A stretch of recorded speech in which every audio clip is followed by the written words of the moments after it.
Bon dimanche les pirates, j'espère que vous allez bien, moi ça va bien. Aujourd'hui on va parler bien évidemment de la crise de couple, évidemment on va parler de votre conjoint parce que c'est votre sujet préféré actuellement et on va essayer de voir qu'est-ce qu'il est vraiment important d'apprendre pendant une crise de couple. On est obsédé actuellement par l'optimisation de soi, hein, les rayons de librairie regorgent de promesses. Découvrez votre moi authentique, libérez votre bonté innée, devenez la meilleure amie de vous-même, etc. Et votre conjoint, souvent, pendant sa crise, va chercher des sujets comme ceci. Vous allez voir apparaître sur la table de chevet de votre conjoint le moment présent, les 7 habitudes déjà efficaces, etc. Donc, ça veut dire que votre conjoint est un petit peu perdu pendant sa crise de couple, parce qu'avant, il ne regardait pas tout ça, et aujourd'hui, il le regarde véritablement tout le temps, et donc il y a quelque chose finalement, hein, est-ce que finalement, le développement personnel va vous servir véritablement à quelque chose? L'idée, c'est de se dire, est-ce que vraiment, dans la vie, on est intrinsèquement bon? Est-ce qu'on peut avancer?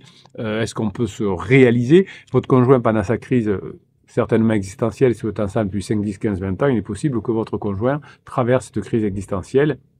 Et finalement, on a jeté une bombe de la psychologie il y a quelques années en disant tout le monde traverse des crises évidemment, finalement si ces crises se terminent, mais si on ne sait pas les gérer, eh bien il peut y avoir des séquelles graves. On peut se séparer, on peut avoir comment dirais-je, des problèmes au boulot, on peut avoir démissionné pour un nouveau job et pas s'en sortir parce qu'on a voulu, comment dirais-je, élever des insectes ou je ne sais quoi, eh bien, ça ne fonctionnait pas. Donc, finalement, pour certaines personnes, il faut bien savoir que l'art de faire du mal aux autres, quand on a mal soi-même, est quelque chose qui rassure. Donc, le développement personnel qui permet de comprendre finalement comment on peut s'améliorer, souvent mal compris, souvent mal utilisé. Ici, quand je suis en crise de couple, j'utilise le développement personnel, la PNL ou les choses comme ça, eh bien, évidemment, ça fait plus de mal que de bien. Euh, une étude de 2018 de Eric Bruckels nous expliquait effectivement qu'il y avait des personnes qui volontairement choisissaient par exemple de broyer des insectes vivants alors qu'ils auraient pu juste par exemple les faire partir dans la nature parce qu'ils s'y gênaient dans une maison. Donc commençons par le début finalement. Est-ce que les hommes sont bons et est-ce que justement pendant une crise existentielle on est bon ou plutôt on est tellement ancré sur soi, on est tellement en souffrance que l'on veut diminuer cette souffrance, on devient égoïste. Ce qui ressort de nos études de neurosciences, c'est que quand on est en souffrance, eh bien on est prêt à tout faire pour faire cesser la souffrance, même si on fait mal à d'autres personnes.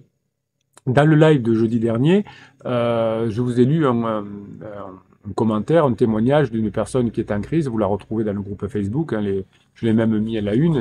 Le monsieur qui a écrit s'appelle Johan. Et on le remercie d'avoir évidemment participé et d'avoir donné ce témoignage. Il disait qu'il avait un puis deux pansements, un deuxième pansement, et que ça faisait mal à son conjoint. Il le savait, mais il avait tellement mal que même faire mal aux autres, c'était pas grave. Donc, le développement personnel qui est censé, en tout cas ce que vous faites vous, ce que je vous demande de faire vous, c'est de vous améliorer, devenir la meilleure version de vous-même pour être bien dans votre peau. Souvent, eh bien, le développement humain n'est fait que pour faire diminuer la souffrance.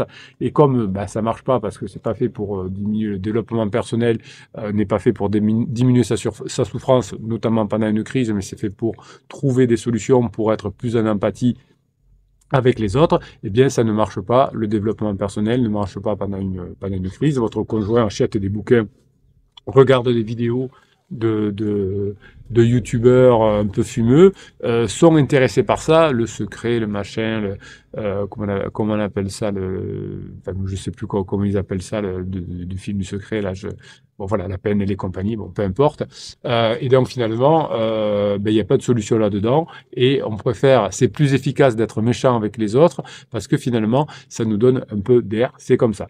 Donc finalement, dans la nature, il y a la prédation, hein, dominer, éliminer les menaces. Et quand votre conjoint, pense que vous êtes une menace pour lui parce que vous le faites souffrir, conjoint lui ou elle, eh bien finalement il peut obtenir pendant sa crise existentielle le même fonctionnement de prédation, c'est-à-dire qui va éliminer la menace, c'est-à-dire vous. Donc, dans notre société, on a diabolisé la prédation, évidemment. On dit c'est pas bien d'être prédateur, mais quand on a mal, finalement, les neurosciences nous montrent que on va avoir cette prédation lorsque l'on, en ressentant le plaisir d'humilier, hein, même inconsciemment, son conjoint, on va dire, en critiquant gratuitement. Et parfois même, on voit bien aujourd'hui, avec les réseaux sociaux, qu'il y a certaines personnes qui vont critiquer gratuitement ce qu'on appelle les haters d'autres personnes, ou qui vont finalement dire des choses qu'ils ne pensent pas vraiment, juste pour le dire, parce que c'est facile d'abord derrière les réseaux sociaux, et que ça fait du bien. Donc on s'aperçoit que quand votre conjoint est en crise, il a besoin de libérer de la dopamine parce qu'il est en souffrance, et le cerveau de votre conjoint va libérer de la dopamine, l'hormone du plaisir, que lorsque effectivement aussi on fait du mal aux autres, notamment pendant sa crise, parce que le fait de faire mal aux autres libérant de la dopamine, eh bien c'est comme gagner un jeu ou manger du chocolat. Ouais, je sais que c'est pas terrible, mais au moins vous savez pourquoi votre conjoint a changé, parce qu'il est en souffrance, et quand on est en souffrance, on a besoin de dopamine.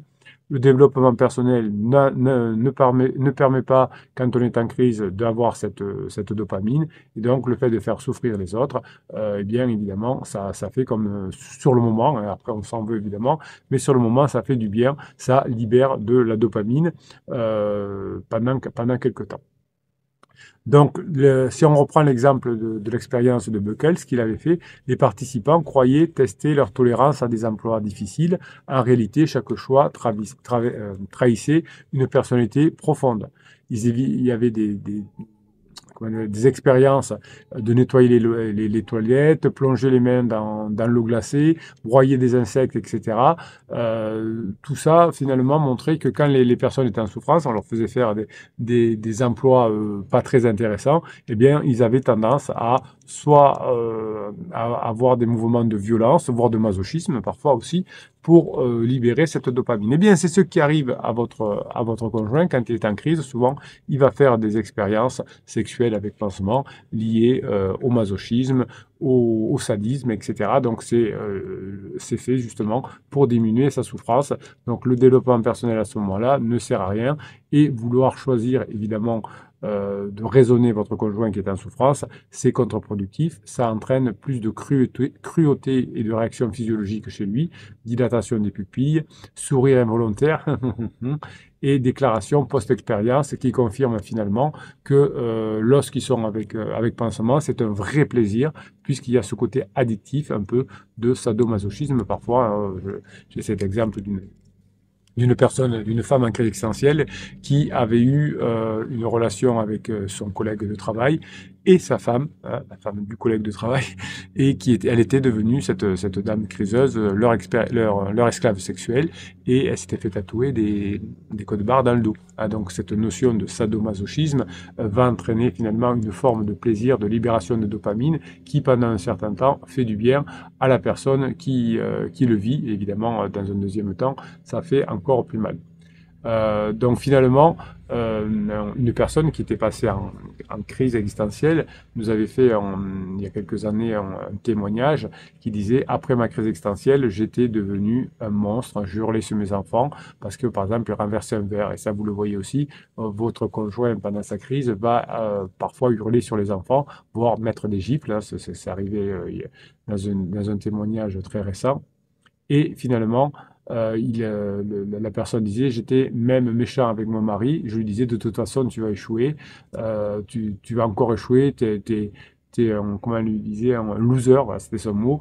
Eh ben, ce que nous avait dit la personne en témoignage, le pire, c'est que j'aimais ça. Voilà.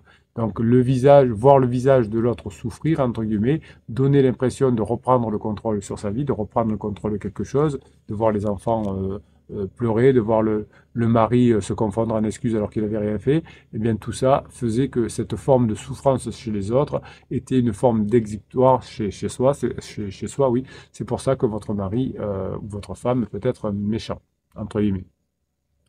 Donc, une personne, cadre supérieur, mère de 2 enfants, bénévole dans une association, eh bien finalement, pouvait devenir pendant sa crise existentielle victime de ce que j'appelle la banalité du mal, non pas le mal des tueurs en série, mais celui qui se niche dans les frustrations quotidiennes, comme votre conjoint à la fin de sa crise existentielle est frustré de sa vie, eh bien il peut être un petit peu comme un méchant. Une étude de 2020 nous montrait que 34% pardon, des personnes qui sont en crise existentielle développent des comportements agressifs, passifs ou sadiques envers leur entourage parce que blesser autrui, finalement, et même ses propres enfants, et même son propre mari, et même sa propre femme, finalement, devient une stratégie de régulation émotionnelle. Donc c'est pour ça que vous nous dites dans les coachings, capitaine, je ne reconnais plus mon conjoint, je ne sais pas si je vais pouvoir rester avec cette personne-là qui est devenue si méchante, si sadique pendant sa crise.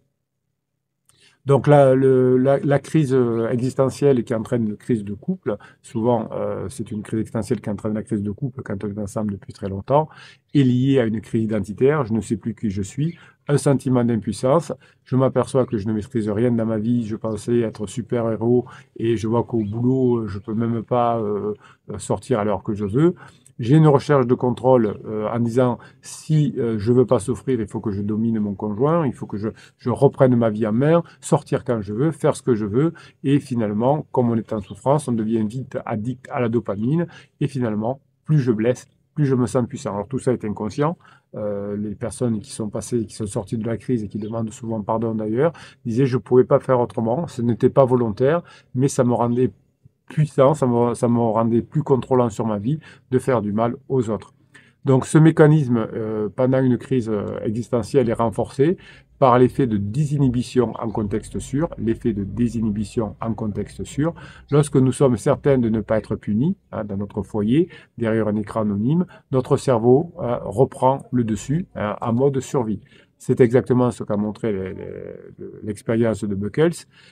Des participants devenaient sadiques qui oublié volontairement l'intensité d'un bruit douloureux pour un inconnu, juste pour le plaisir de l'entendre crier pour avoir moins mal. C'était ce que faisaient ces cobayes-là. Et pour votre conjoint, il ne se rappellera plus de vous avoir fait souffrir après l'avoir fait quelques jours après, parce que ça lui a fait du bien sur le moment, et ensuite il a oublié pour ne pas trop en souffrir.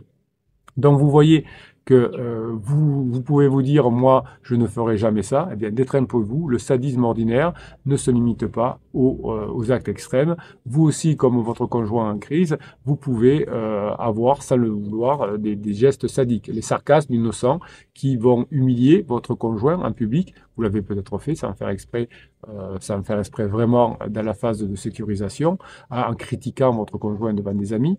Le plaisir à proposer, comment dire, vous avez peut-être propagé avec plaisir une rumeur sur un collègue, c'est-à-dire que c'est pas vous qui l'avez créé, mais peut-être que vous n'êtes pas sûr que votre collègue ait vraiment fait ça, mais sans vérifier, vous colportez la rumeur. C'est une forme de sadisme. Et il y a parfois des punitions disproportionnées parce que vous êtes énervé, vous privez votre enfant de téléphone pendant tout un week-end parce qu'il a fait juste un petit écart. Donc, vous voyez qu'on peut avoir dans le quotidien des formes de sadisme. Et quand on est en crise existentielle, quand on est en crise de couple et qu'on est très mal dans sa peau, eh bien, on peut faire mal aux autres, pas véritablement volontairement, mais en tout cas, on le fait quand même, pour diminuer sa souffrance et reprendre finalement le contrôle de sa vie. Donc, votre conjoint est très désagréable par rapport à vous. Il essaye de trouver d'autres solutions avec pansement, mais évidemment, pansement aussi, il le fait souffrir au bout d'un moment parce que c'est pas fait pour le pansement. Le développement personnel, c'est un gadget qui est un peu sympa au début, comme la PNL, mais on voit que c'est très limité en efficacité, puisque c'est scientifiquement faux. Et on retrouve quand on est mal, quand on est en souffrance, finalement, comment dirais-je, des comportements qui étaient liés à nos ancêtres pour la survie, puisque je suis en survie pendant ma crise existentielle. Donc nos ancêtres prédateurs devaient finalement tuer pour survivre. Aujourd'hui, on le fait beaucoup moins, mais il y a encore 30 ans dans les campagnes, on devait tuer le lapin, la poule, etc. Il y a encore évidemment aujourd'hui des chasseurs, mais finalement, ceux qui éprouvaient du dégoût sont morts de faim. Donc nous portons les gènes un peu de nos ancêtres, ceux qui acceptaient de faire souffrir les animaux, de tuer les animaux, finalement, ont survécu. Donc aujourd'hui, on a un peu de ça, et quand on est en souffrance, évidemment, on n'évolue pas pour... quand on est en survie, en souffrance, on va retrouver parfois ces instincts un peu de faire mal aux autres pour moins souffrir, pour manger. Nos ancêtres tuaient pour manger. Donc là, on peut faire souffrir pour finalement diminuer sa colère. Donc notre cerveau finalement, il n'a pas été évolué pour être gentil, il a évolué pour dominer. Quand on est en souffrance, on veut dominer l'autre. Ce qui arrive à votre conjoint, il veut vous dominer pour pas souffrir. Une fois qu'on a récupéré, qu'on a compris ça, on se dit tiens, mon conjoint pendant sa crise se comporte comme quelqu'un qui avait faim pendant la chasse et donc qui était obligé de faire du mal à quelqu'un d'autre pour manger. Donc la prochaine fois finalement que vous verrez votre conjoint vous faire souffrir, c'est pas forcément qu'il est devenu, comment dirais-je, débile, mais c'est parfois parce qu'il est en grande souffrance. Vous pouvez recevoir un SMS qui vous fait souffrir. Votre conjoint était en souffrance au moment où il a écrit, il était énervé, il était en colère, et donc il va vous humilier, entre guillemets, pour diminuer sa souffrance à lui. Donc souvenez-vous que pendant la crise de votre conjoint, il a comme un démon intérieur à exorciser, et soit c'est vous qui allez prendre, soit c'est vos enfants. Eh bien, si vous êtes suffisamment costaud, notamment si vous savez poser des limites, comme on le dit dans la formation de cette semaine, eh bien votre conjoint ira plutôt exorciser son mal-être contre son pansement. C'est ce qui arrive à la fin de la relation pansement, où ça se finit très mal entre eux. Parce que il y a ce phénomène de vous n'avez plus rien à vous reprocher, parce que d'abord vous êtes costaud, costaude, et vous finalement vous créez de la dopamine chez votre conjoint. Vous protégez vos enfants, donc bon, ben, on va pas faire trop souffrir ses propres enfants, donc c'est le pansement qui prend à la fin. Donc si vous faites votre part de travail, c'est-à-dire d'être agréable pour votre conjoint, donc le côté sadique de votre conjoint va se retourner contre le pansement et pas contre vous. Voilà, donc c'est pas la peine que votre conjoint, pendant une crise, essaye de faire des trucs un peu soft, comme la PNL, etc., des mantras ou des choses comme ça. Ça ne sert à rien. Ce qui diminue sa souffrance à lui, c'est de reprendre le contrôle et maîtriser, donc de faire souffrir les autres. Donc si vous savez comment gérer la situation, eh bien, votre conjoint va certes devoir faire souffrir d'autres personnes, mais pas vous.